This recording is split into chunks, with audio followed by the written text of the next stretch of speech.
संपत्ति को लेकर आपने अक्सर परिवार को बिखरते हुए देखा होगा।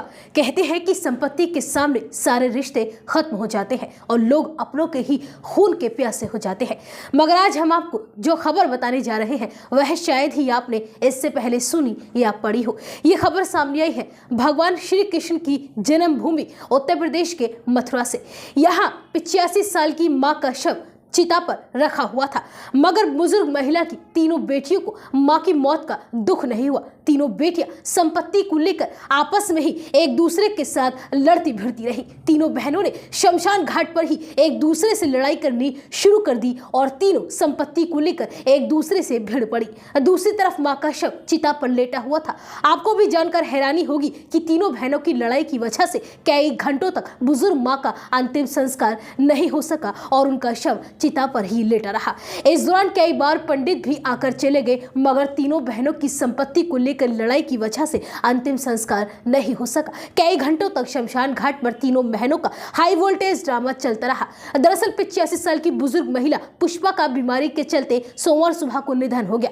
मृतका का कोई बेटा नहीं है और उसकी सिर्फ 3 बेटियां हैं। मृतका अभी अपनी सबसे बड़ी बेटी मिथिलेश के पास रह रही थी। महिला की अन्य 2 बेटियों का नाम सुनीता और शशि है। जो बहनें बचपन में एक दूसरे के साथ रहती थी, अपनी मां का सहारा बनती थी, आज वही बहनें संपत्ति की वजह से एक दूसरे का मुंह तक नहीं देखना चाहती। आरोप है कि मृतका की सबसे बड़ी बेटी मिथिलेश ने अपनी मां को बातों में लेकर उनका 1.5 बीघा खेत बेच दिया और सारा पैसा अपने पास रख लिया। तीनों बहनों में खेत के पैसे और अन्य संपत्ति को लेकर भी विवाद चल रहा था, लेकिन इतने में ही सोमवार सुबह बुजुर्ग मां की मौत हो गई। बताया जा रहा है कि मां की मौत की खबर बड़ी बेटी ने अपनी छोटी बहनों को नहीं दी और वह अपने परिजनों के साथ मां का शव लेकर शमशान घाट पर आ गई, मगर मां की मौत की जानकारी दोनों बहनों को भी हो गई।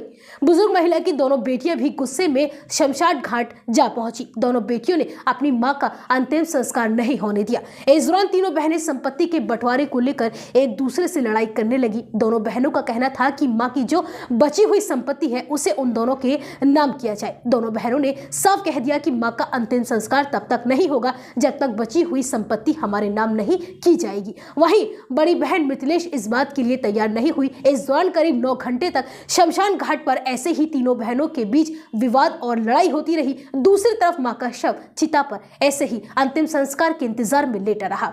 शमशान घाट में हो रहे विवाद की खबर पुलिस को भी दी गई। मौके पर पुलिस से पहुंच गई। पुलिस ने तीनों बहनों को समझाने की कोशिश की। वहां मौजूद लोगों ने भी तीनों बहनों को समझाने का प्रयास किया, मगर तीनों बहनों में से कोई भी नहीं माना। फिर जाकर शमशान घाट पर ही तीनों बहनों के बीच लिखित समझौता करवाया गया। इसमें तय किया गया कि मृतक महिला की बची हुई संपत्ति को शशि और सुनीता के बीच बांटा जाएगा और आखिर बड़ी बेटी मिथिलेश को झुकना पड़ा। इस लिखित समझौते के बाद यानी करीब 9 घंटे के बाद तीनों बहनों की मां के शव का अंतिम संस्कार किया गया। वहीं ये पूरा मामला इलाके में चर्चा का विषय बना रहा।